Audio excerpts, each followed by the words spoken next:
Welcome back to the channel, Adventures Through Climate Change with your host, Trevor Snyder. I've been absent for over a week. I kind of do a little, I guess it's like consulting. I accepted a job, and I'll be there for the next 3 months, and I bid it way too low because, it's a lot of work. It's a lot of work, and I'm struggling right now. So, anyways, I didn't make any videos. In fact, I should be working on another video for one of my other channels that requires a lot more editing. But I wanted to make a few of these because they don't require editing and they're fun. I like these. I tried to get a lot of your comments yesterday. I still missed out on a bunch. I'm sorry. I didn't actually plan on getting so busy, and then I did, and so I apologize. The George Carlin ones, I'll probably just leave those alone because a lot of you guys are like, why are you talking about, science when this is like a comedy? And it's like, because we also, there's a lot, for one, there's a lot of truth to it, but it's also comedy. It's lightening things up because this isn't something that we take it. I don't want it to sound bad. I take it very seriously. I take climate change very seriously in the discussion about climate change very seriously. However, when other people do, it's like sometimes overly, like they let their emotions rather than their logic get involved. And we know that that's not the best way to find out exactly what's going on. So anyways, I digress. Let's take a look at what we're doing over here. Bingo, bingo. There we go. There it is. Look, this is DW Planet A. As most of you know, I typically disagree with most of what they said, but I wanted to get their take on, do we need nuclear power to stop climate change? For years, I've had mixed feelings about nuclear power, and I think this is the first video we're watching of this. So I think what I should have probably done is watch what it is, or like what it takes to get one built and maintain it and stuff like that. But we'll do that on a later video. And on this one, we're going to just see what they think on, do we need nuclear power to stop climate change? I think they're probably going to take the Chernobyl approach and be like, it can be more destructive than beneficial. But we got to do something, right? We're trying to figure out what we're doing. I think we're going to need petroleum products for at least the next 100 years. And that's based on the fact that even to build electric cars or build whatever, if we require all that gas and oil. So my take is that we should not demonize oil products. I think it's necessary. So with that being said, let's get into this. A terrifying threat to the planet. There has been a nuclear accident in the Soviet Union, and the Soviets have admitted that it happened. The worst accident in the short history of the world's nuclear power industry. A disaster we see people fighting to prevent. Mm-hmm. Tens of thousands demonstrated on Saturday against plans to extend the life of the country's nuclear power stations. But for others, a risk worth taking. We have an urgent and enormous challenge in front of us. We really cannot afford the luxury to say no. Nuclear power is divisive. China and India have been ramping up their capacities to get electricity to hundreds of millions more people, without raising emissions. Other countries from Germany to Japan have been switching off plants because they're worried about safety. And a new generation of environmentalists are worried about... We did see, and I think, what was that in Japan recently, where that nuclear power plant, I mean, we're still seeing it in the waters, the byproducts of it in the waters. When I was living in North Idaho, over in the Seattle area, I mean, it had come all the way over there. You could get traces of that in the water. So that is kind of a major thing, where maybe after that they were like, no more of this. And who's to say, earthquake can cause anything like that, and we could all be in trouble. seeing sources of carbon-free electricity shut down.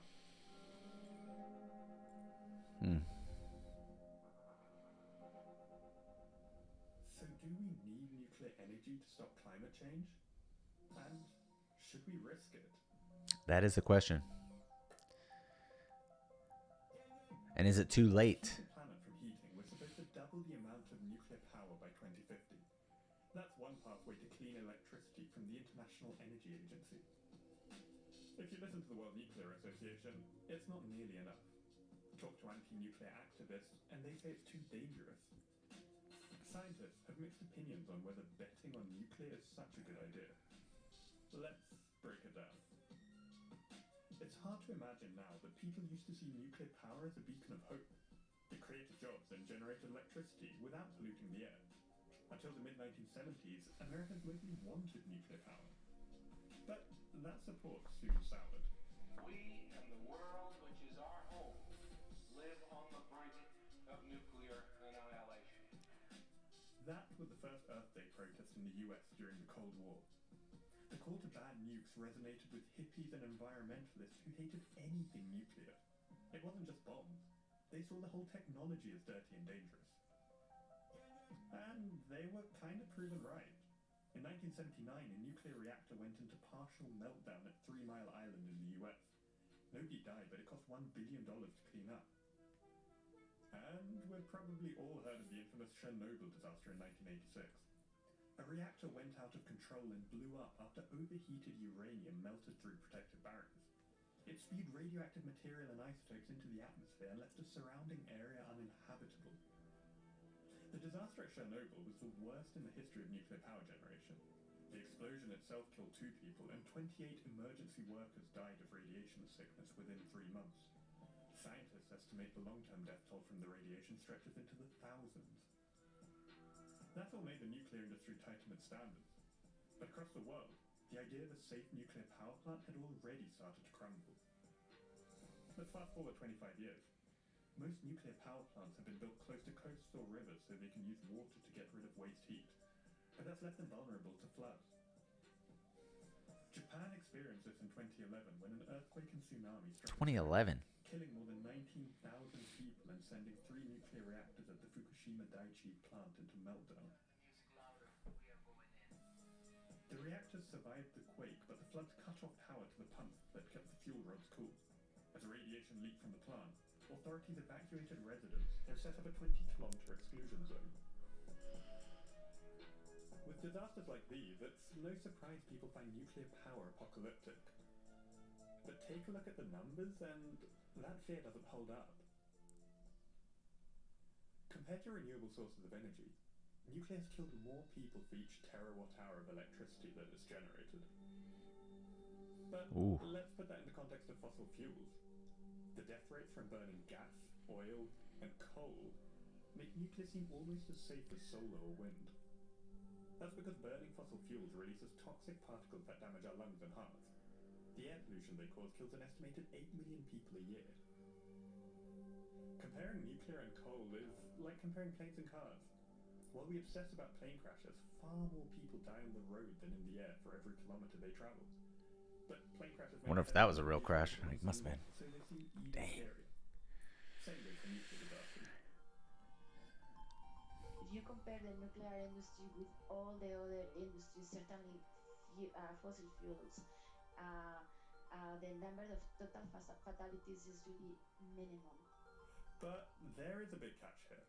There have only been a handful of nuclear disasters in history, and so one catastrophic event could change the whole discussion. On top of that, the death toll from today's nuclear may not tell the full story because spent fuel rods stay radioactive for tens of thousands of years. But more...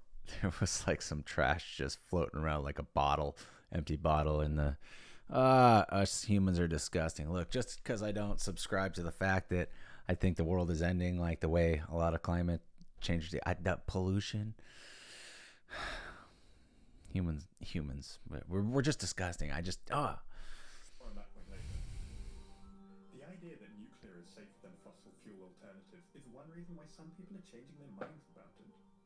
The bigger one is that, in terms of climate change, nuclear is clean. Its CO2 emissions are about as low as solar and wind over its lifetime, and it also provides a pretty constant supply of electricity. As countries kick fossil fuels out of their energy grids, nuclear can provide a steady baseload for when the sun's not shining and the wind's not blowing. Factors like these have gained nuclear power some unlikely supporters. When a nuclear plant is shut down, it is replaced by fossil fuels. That's bad. Nuclear influences like this Brazilian model aren't Mm-hmm. common, but many environmentalists have made it clear that they're friendlier to nuclear than previous generations. I became a nuclear engineer in the first place because I'm an environmentalist. 10 years ago, I changed my mind about nuclear energy. I realized that we needed nuclear energy to solve climate change. And their biggest worry is that quitting nuclear means burning more fossil fuels.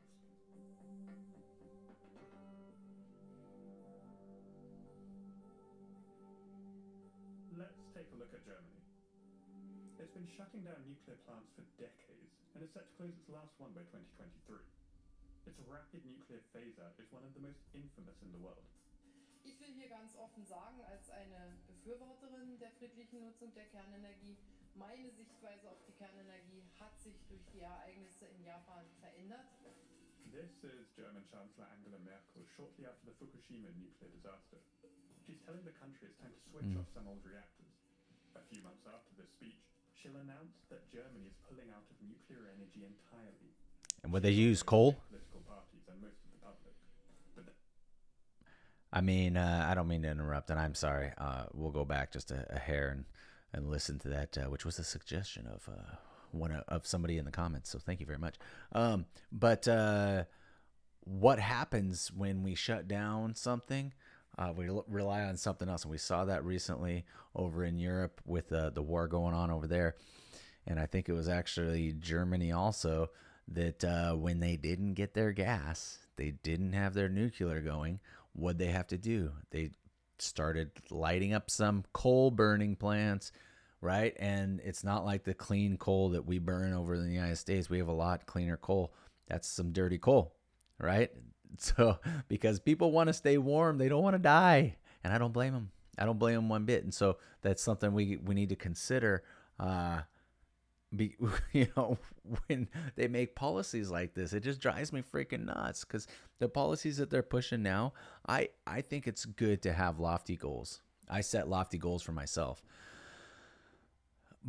But you do realize when you set certain goals that there's going to be consequences. And maybe some people don't realize that. And they do need to realize that, because what happens is when you demonize the oil industry, is it gets more expensive, it gets worse. People start to, not be able to pay for stuff, and then they end up freezing and whatnot. That's what ends up happening. And the cold kills a lot more people than the heat. That's just the facts. Cheered on by all the big political parties and most of the public, but that decision may have proved costly. A study in 2019 estimated that quitting nuclear slowed Germany's coal exit so much that it led to 1,100 more deaths than expected from breathing dirty air each year. The social cost is $12 billion. It's the same story in the US, where nuclear closures have propped up fossil fuels in California and New York. Nuclear advocates often use Germany's phase-out as the big example for why we should keep plants open. But experts say that's only half the story. Germany's electricity emissions actually later fell as renewables pushed coal out of the mix.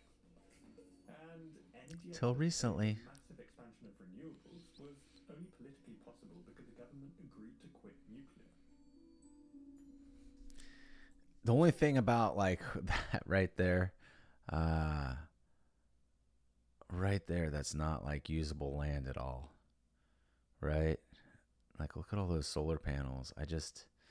And then you're getting a ton of refraction as well. Like, look at the one right here. You don't think that's sending the light back in? That it's not. There's no induction going on into the earth. Right there. I mean, look at all these shadows. None of this land is getting hit to store the heat.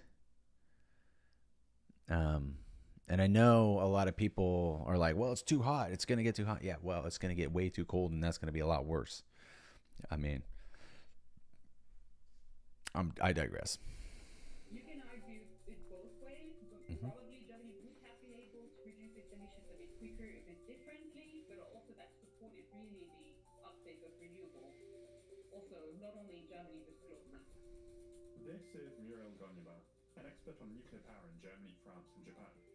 She says that investment in renewables has made nuclear power less attractive.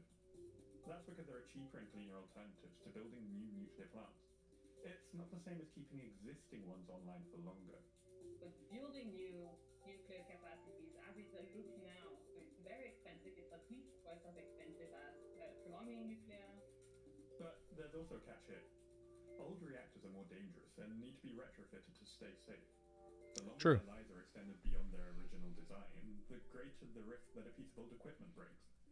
Countries like Japan have struggled to bring old reactors back online because they keep failing safety tests. And we know safety is key.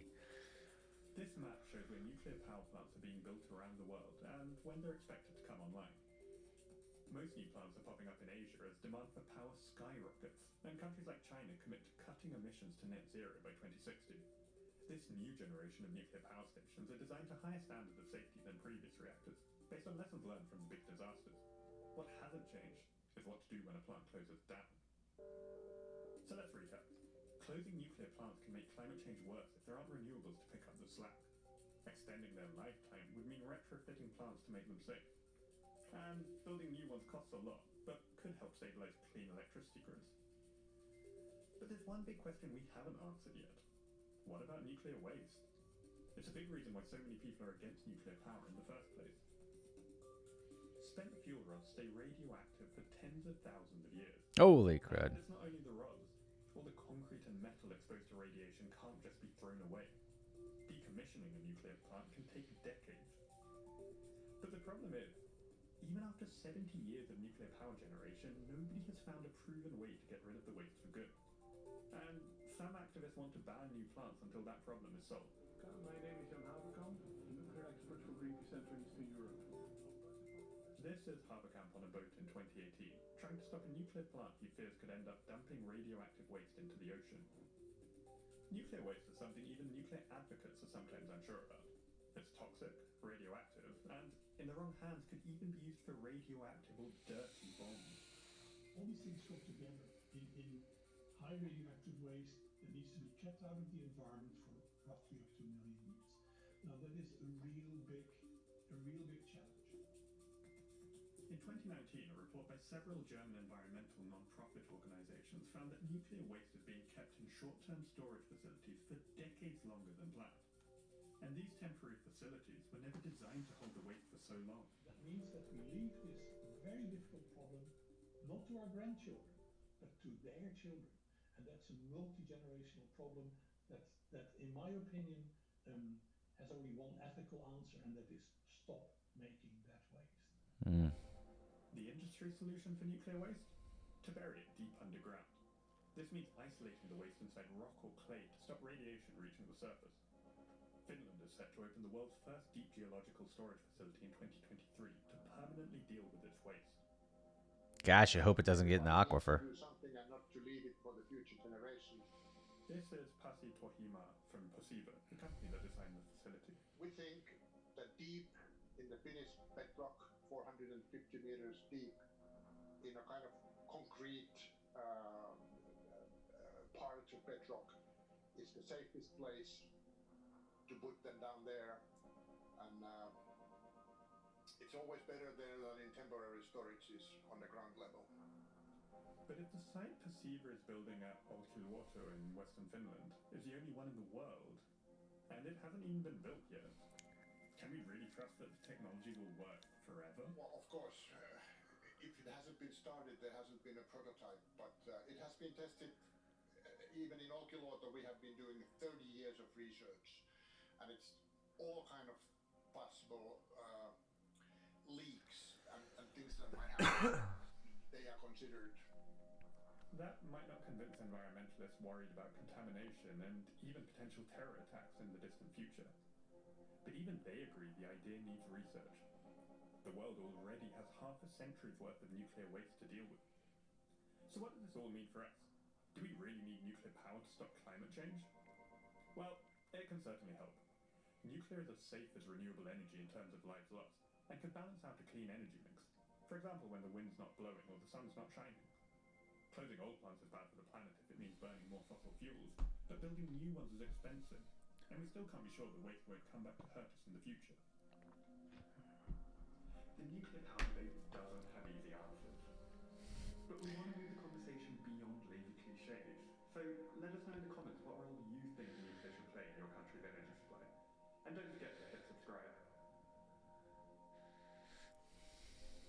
DW Planet. DW Planet A. Give them a subscribe because they're obviously the ones that supplied us with the knowledge today, and I hope we got some knowledge. That's the first really. I haven't looked into nuclear too much. I've always been a proponent of it because when they first invented nuclear, it was designed. I can't remember the guy's name, but it was designed, and he was like, "I'm gonna solve,